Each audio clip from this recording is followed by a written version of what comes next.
Lecture में हम बात करेंगे about the bioavailability, about the various protection of graphs and bioequivalence. Okay, so let's start with the term bioavailability. If you break it down, it is bio and availability. Bio means human body, okay, and availability means if you are administering a drug in human body, then what percentage, उसका कितना percentage है drug का जो कि present होगा किसमें, plasma concentration में.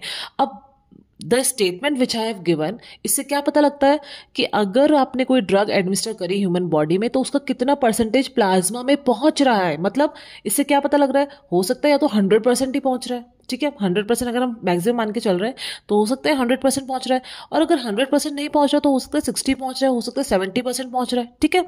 तो उसी को हम क्या बोलते हैं, bioavailability. Means fraction of administered drug, आपने जो ड्रग एडमिनिस्टर करी उसका कितना फ्रैक्शन, कितना percentage that reaches the systemic circulation in the unchanged form.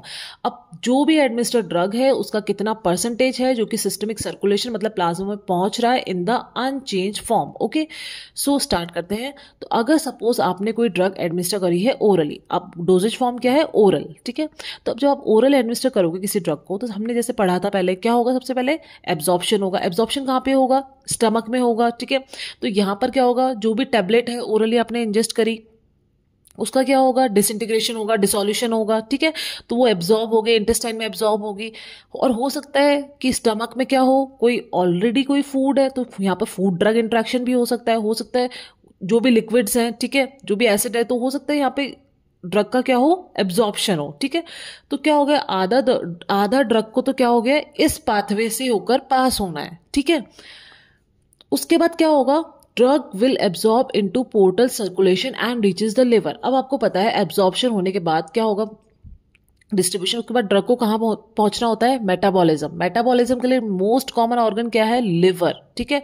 तो अब जो ड्रग है वो एब्जॉर्ब जीआईटी के थ्रू, जीआईटी से निकलकर ड्रग कहाँ जा रही है, मेटाबोलाइज होने लिवर में. अब जब ड्रग लिवर पे पहुंचेगी तब क्या होगा, some of the drug gets metabolised. मतलब कुछ पार्ट ड्रग का क्या हो जाएगा, मेटाबोलाइज्ड हो जाएगा, and remaining drug will reach into what, systemic circulation that is in plasma. तो जो रिमेनिंग ड्रग है वो तो कहाँ पहुंच जाएगी, प्लाज्मा में, और कुछ पार्ट ड्रग का क्या हो गया, मेटाबोलाइज हो गया. अब जो ये कुछ पार्ट मेटाबोलाइज हुआ है इसको हम क्या बोलते हैं, फर्स्ट पास मेटाबॉलिज्म और प्री सिस्टमिक मेटाबॉलिज्म, जो कि कहां पर हो रहा है, लिवर में, ठीक है. इसके वजह से क्या हो रहा है, सपोज आपने अगर 100%, ओके, सपोज अगर अभी आपने, अगर मान लो सपोज 10%, हम एग्जाम लेके चलते हैं, आपने 10% ड्रग एडमिनिस्टर करी थी, ठीक है. तो जब वो ड्रग पोर्टल सर्कुलेशन में एंटर करेगी, लिवर पे पहुंचेगी, वहां उसका कुछ परसेंट मेटाबोलाइज होगा. सपोज 3% क्या हो गया, मेटाबोलाइज हो गया. तो कितना परसेंट सिस्टमिक सर्कुलेशन में पहुंचेगा, अब it will be 7%. Why? Because drug has entered into the liver. There it has got what, first pass metabolism या फिर pre systemic metabolism हुआ है, and only 7% reaches what, plasma. तो इसको हम क्या बोलते हैं, तो जो जितना अमाउंट ऑफ प्लाज्मा में पहुंचा है इसको हम क्या बोलते हैं, बायो अवेलेबिलिटी. मतलब जो आपने ड्रग एडमिनिस्टर करी है पेशेंट को, अब उसकी कितनी अवेलेबिलिटी है, तो कितनी है यहाँ पर, जो मैक्सिमम अमाउंट था 10%, उससे कितनी है, केवल 7% है. अगर आप इसको 100% मान के चल रहे हो तो मान लो 30% मेटाबोलाइज होगा, तो कितना बचा, 70%, ठीक है. ये किस रूट के डोजेस फॉर्म में होता है, ये होता है ओरल टैबलेट्स के फॉर्म में, ठीक है. जब आप ओरली एडमिनिस्टर करते हो तब क्या होता है, प्लाज्मा कंसंट्रेशन में जो ड्रग पहुंच रही है वो अपनी मैक्सिमम अमाउंट का क्या होती है, थोड़ी सी कम होती है. दैट्स वाई अगर हम ग्राफ प्लॉट करते हैं, on y-axis there is plasma concentration, on x-axis there is what, time. तो क्या होगा, ये जो ओरल रूट से जो ग्राफ अगर आएगा, ठीक है, बायो अवेलेबिलिटी का, वो क्या होगा, it will be like this. मतलब यहाँ पे तो क्या, आपने मेडिसिन को एडमिनिस्टर किया है, यहाँ पे ड्रग क्या हो रही है, एलिमिनेट हो रही है. तो क्या होगा, पहले तो उसका कुछ हाई प्लाज्मा कंसंट्रेशन क्या होगा, रीच होगा, ठीक है. Drug will reach its highest plasma concentration but not as much as जो उसको 10% पे पहुंच रहा था, ठीक है. सपोज ये 100% लेके चल लेते हैं, ठीक है, 100%, 70% एंड 30%। तो जो उसको 100% पे पहुंचना चाहिए था मैक्सिमम कंसंट्रेशन, वो अब कहाँ पहुंच रहा है, केवल 70% ही पहुंच पा रहा है। ठीक है, ये किसका ग्राफ है, इसी वजह से ओरल का। ठीक है, अब क्या होता है, अगर हम डोजेज फॉर्म दूसरा लेके चलते हैं, जैसे आईवी है, ठीक है, रूट कौन सा है, ये तो ओरल रूट था, अब कौन सा रूट लेके चल रहे हैं हम, आईवी। तो आईवी रूट से क्या होता है, जब आप कोई आईवी एडमिनिस्टर करते हैं किसी ड्रग को, तो सीधा आपने क्या करा, सपोज ये वेन है, आप सीधा कहाँ एडमिनिस्टर कर रहे हैं ड्रग को, ब्लड में। ठीक है, आपने सीधा कहाँ एडमिनिस्टर किया है ड्रग को, ब्लड में। तो सीधा प्लाज्मा कंसंट्रेशन कितना हुआ ब्लड में, भाई यहाँ पर जो ब्लड में कंसंट्रेशन पहुंच रहा है वो कितना, उसको पैसेज पास करना है, ये जीआईटी पास करना है, पोर्टल सर्कुलेशन, लिवर पास करके फिर जाके वो अपने ब्लड में पहुंच रहा है ओरल रूट में। आईवी में क्या है, आप सीधा उसके फाइनल डेस्टिनेशन तक ड्रग पहुंचा रहे हो। ठीक है, मतलब जो आईवी रूट है, it bypasses what, first pass metabolism, मतलब बाईपासेस व्हाट, लिवर। तो आईवी रूट के को लिवर से पास होने की जरूरत नहीं होती है। ठीक है, क्यों, क्योंकि डायरेक्टली आप उसको प्लाज्मा में पहुंचा रहे हो ड्रग को। That's why bio availability through IV route is what, 100%। तो अगर आप इसका ग्राफ प्लॉट करोगे तो कैसा आएगा, it will be like this. मतलब जैसे ही आपने ड्रग यहाँ पे एडमिनिस्टर करी, ठीक है, आप जैसे ही ड्रग एडमिनिस्टर करोगे, ड्रग को एडमिनिस्टर करते ही maximum plasma concentration will shoot up like this 100%। And जैसे जैसे ड्रग एलिमिनेट होगी वैसे वैसे प्लाज्मा कंसंट्रेशन क्या होगा, नीचे की तरफ डिक्रीज होता जाएगा। ठीक है, सो पॉइंट इज दैट कि ये जो मैंने लाइंस ड्रॉ करी है, ठीक है, इसको हम बोलते हैं एरिया अंडर कर्व। ठीक है, area under curve means extent of absorption of drug. तो आप ओरल रूट से ये ग्राफ आ रहा है, आईवी से ये ग्राफ आ रहा है, तो अगर आप इनके अंडर का एरिया आप कैलकुलेट करते हो तो आप बता सकते हो कि कितना एब्जॉर्ब हुई है ड्रग। ठीक है, तो area under curve tells the extent of absorption of drug. So bio availability की हम बात कर रहे थे, तो बायो अवेलेबिलिटी किससे अफेक्ट हो रही है, दो फैक्टर से। कौन कौन से, एक तो क्या हो रहा है, एब्जॉर्प्शन हो रहा है। ठीक है, पोर्टल सर्कुलेशन में हो गया, जीआईटी में हो गया, एक तो क्या हो गया, एब्जॉर्प्शन हो गया।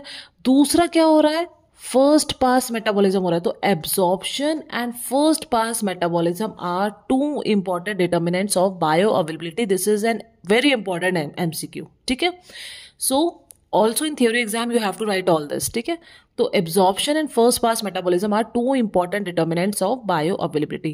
You can calculate bioavailability as what, area under curve of oral divided by area under curve of IV. क्यों, क्योंकि IV तो 100% है, oral कम होगा, it can be 60%, 70%. ठीक है, so you can calculate the bioavailability.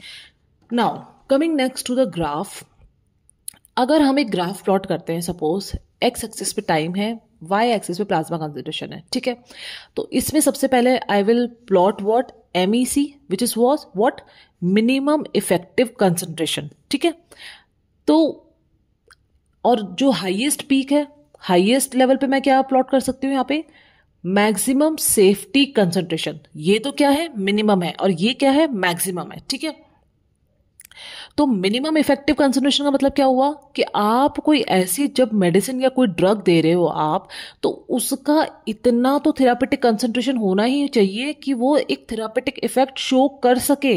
ठीक है, इतना या इससे ज्यादा होना चाहिए। ठीक है, इतना तो लेकिन चाहिए। अगर इससे नीचे है कोई ग्राफ तो it will not show the therapeutic effect. इसको हम बोलेंगे मिनिमम इफेक्टिव कंसंट्रेशन। ठीक है, फिर आता है मैक्सिमम सेफ्टी कंसंट्रेशन। मतलब कोई भी ड्रग है उसको आपको इतनी कंसंट्रेशन में तो देना है केवल इस लाइन के अंदर अंदर, ठीक है, कि वो ड्रग अपनी सेफ्टी पैरामीटर, जो सेफ्टी जो इसका एरिया है, ठीक है, उसके अंदर रहे। ठीक है, तब तो क्या है, वो drug will show what, therapeutic effect. मतलब अगर ड्रग को अपना थेरापेटिक इफेक्ट शो करना है तो उसकी जो प्लाज्मा कंसंट्रेशन है वो क्या होनी चाहिए, मिनिमम इफेक्टिव कंसंट्रेशन से ऊपर होनी चाहिए और मैक्सिमम सेफ्टी कंसंट्रेशन से नीचे होनी चाहिए, जिस वजह से वो क्या होगी, drug will be showing what, therapeutic effect.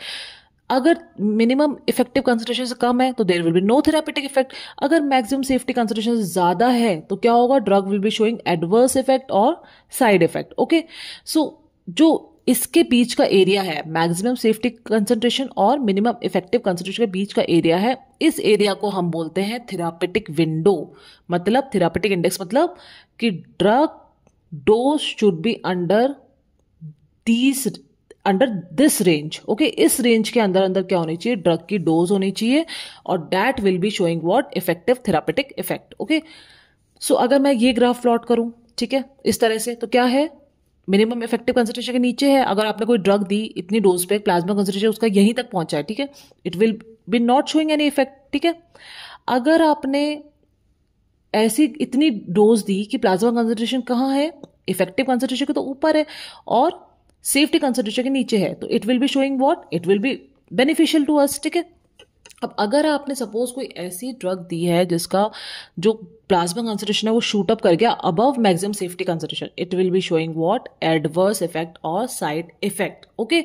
So this will tell you, this graph plotation can tell you what, यहाँ पे तो क्या कर रहे हो आप, एडमिनिस्टर कर रहे हो, और यहाँ से क्या हो रहा है, एलिमिनेशन। तो plasma concentration will rise like this and will decrease after this, ठीक है, आफ्टर एलिमिनेशन। धीरे धीरे जैसे एलिमिनेशन होगा वैसे वैसे प्लाज्मा कंसंट्रेशन क्या होगा, डिक्रीज होता जाएगा, ठीक है। तो दिस एरिया अंडर कर्व, ठीक है, like this area under curve can tell you about the extent of absorption of the drug, okay. So this completes your bioavailability. Now we are heading towards bioequivalence. What is the difference? This can be your grand viva question also. What is the difference between bioavailability and bioequivalence? Okay. So bioequivalence क्या होता है? देखो, suppose दो companies है, company A है, company B है, pharmaceutical companies है दो, एक A है एक B है, ठीक है। दोनों मैन्युफैक्चर कर रही हैं सेम कंपाउंड, कौन सा, फेनिटोइन, सेम डोज है और सेम डोजेज फॉर्म है, ठीक है। भाई दो कंपनी अलग अलग है लेकिन दोनों ने सेम कंपाउंड मैन्युफैक्चर किया और with same dose and same doses form, ठीक है। उन्होंने उस ए कंपनी ने भी सेम डोज रखी, इसकी भी डोज सेम है, ठीक है। जो इसने डोजेज फॉर्म मान लो ओरल टैबलेट्स, तो इसने भी ओरल टैबलेट रखा, ठीक है। तो इसने तो क्या नाम दिया, टैबलेट डायलेंटिन, और कंपनी बी ने क्या नाम दिया, टैबलेट एप्टोइन, ठीक है। अब क्या होगा, जब सेम मेडिसिन है, सेम ड्रग है, सेम डोज है, सेम डोजेज फॉर्म है, बस नाम अलग अलग है, तो हम क्या देखते हैं कि अगर इन दोनों की डिफरेंस बायो अवेलेबिलिटी में, इन दोनों का डिफरेंस अगर लेस देन 20% है, then these both drugs are bioequivalent, ठीक है। इसका मतलब they will produce similar plasma concentration when given और when administered, मतलब अगर आप इसको दे रहे हो या इसको दे रहे हो तो these both will produce what, similar plasma concentration, okay। so these are not different। अगर difference bioavailability में कितना है, less than 20% है, this is important factor, तो क्या होगा, these drugs will be bioequivalent, okay। thank you so much for watching।